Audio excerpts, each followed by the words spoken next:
आपको कर पढ़ा रहे हैं। हमने आपको बताया कि कर क्या है। कर एक प्रकार का अनिवार्य भुगतान है जो उस व्यक्ति को अनिवार्य रूप से सरकार को देना पड़ता है। कर एक प्रकार का अनिवार्य भुगतान होता है और अगर इसको हम नहीं देते दंड के अपराधी होते हैं। कर दो प्रकार के होते हैं, एक प्रत्यक्ष कर होता है और एक अप्रत्यक्ष कर होता है।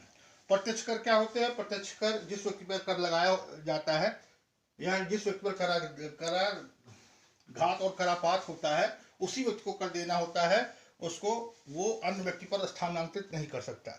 जबकि अप्रत्यक्ष कर क्या होता है? अप्रत्यक्ष कर को स्थानांतरित किया जा सकता है। तो फिर प्रत्यक्ष कर और अप्रत्यक्ष कर दो कर हो गए। अप्रत्यक्ष कर में भी दो प्रकार की कैटेगरीज है, एक केंद्र सरकार के प्रत्यक्ष कर होते हैं और दूसरा जो होता है वो राज्य सरकार के प्रत्यक्ष कर होते हैं। ये इम्पोर्टेंट महत्वपूर्ण टॉपिक है और इसमें से क्वेश्चन पूछे जाते हैं। आपको कर दे दिए जाएंगे और पूछ लिया जाएगा इसमें से कौन सा प्रत्यक्ष कर है और कौन सा प्रत्यक्ष कर नहीं है, या फिर कौन सा प्रत्यक्ष कर है और कौन सा प्रत्यक्ष कर नहीं है। इस तरीके आपको विकल्प छांटना होता है। अगर आप जानते रहेंगे तो क्वेश्चन गलत नहीं हो नहीं पाएगा और नहीं जानते रहेंगे तो आपका क्वेश्चन गलत हो जाएगा। तो ठीक है, तो केंद्र सरकार के प्रत्यक्ष कर में सबसे पहले आता है हमारा व्यक्तिगत आय कर, जो हमारी आय पे लगता है। सभी व्यक्तियों की आय होती है, उस व्यक्ति पर को आय पर कर देना पड़ता है।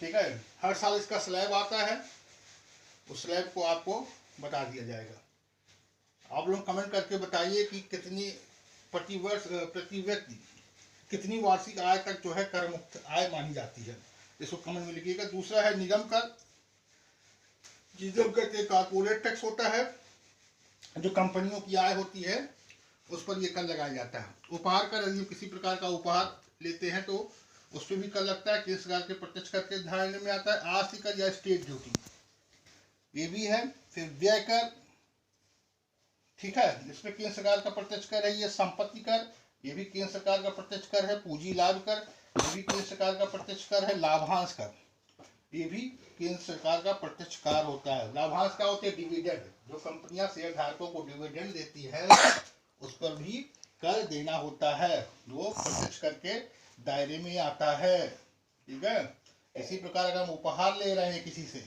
तो उस पर भी कर देना होगा।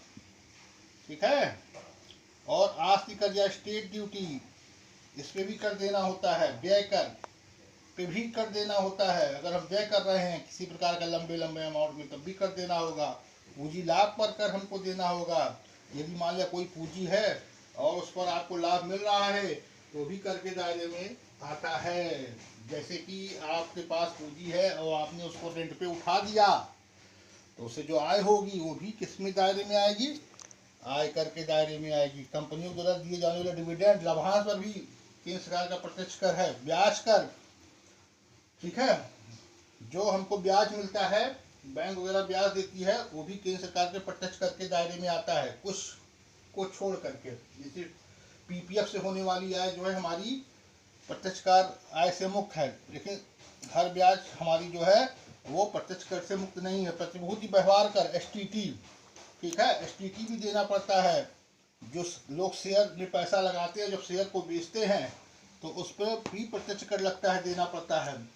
इसी प्रकार ये हमारे केंद्र सरकार के प्रत्यक्ष कर हो गए। और फिर क्या हो गए? राज्य सरकार के प्रत्यक्ष कर। इसमें पहला क्या हो गया? होटल प्राप्तियों पर कर,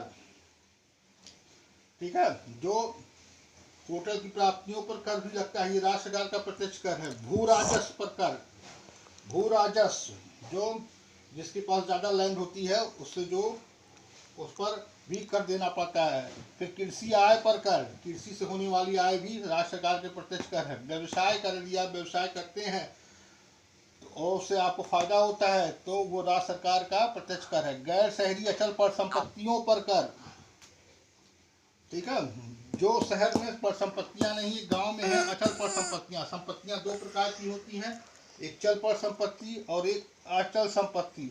जो संपत्तियां हमारी स्थिर होती हैं, जैसे आपकी दुकान हो गई, जमीन हो गई, या फिर कोई अन्य चीज जो है आपने बनवाया हुआ है और उस पर अशिष्ट है, उस पर भी हमको कर देना पड़ेगा। राज्य सरकार का प्रत्यक्ष कर हो गया। रोजगारों पर कर, ठीक है, जितने प्रकार के एम्प्लॉयमेंट होते हैं उस पर भी कर लगता है। और पथ कर भी आप जानते होंगे, हमको ये राज्य सरकार का प्रत्यक्ष कर है। फिर एक बार ध्यान सुन लीजिए, केंद्र सरकार के प्रत्यक्ष कर भी व्यक्तिगत आय कर, निगम कर, उपहार कर, आस्ति कर, व्यय कर, संपत्ति कर, पूंजी लाभ कर, लाभांश कर, ब्याज कर, प्रतिभूति व्यवहार कर, ये आते हैं। और राज्य सरकार के प्रत्यक्ष कर में होटल प्राप्तियों पर कर, भू राजस्व, कृषि आय पर कर, चौथा व्यवसाय कर, पांचवा गैर शहरी अचल पर संपत्तियों पर कर, और छठा रोजगारों पर कर, और सातवां पथ कर आते हैं। बस अगला टॉपिक नेक्स्ट वीडियो में ऑफ।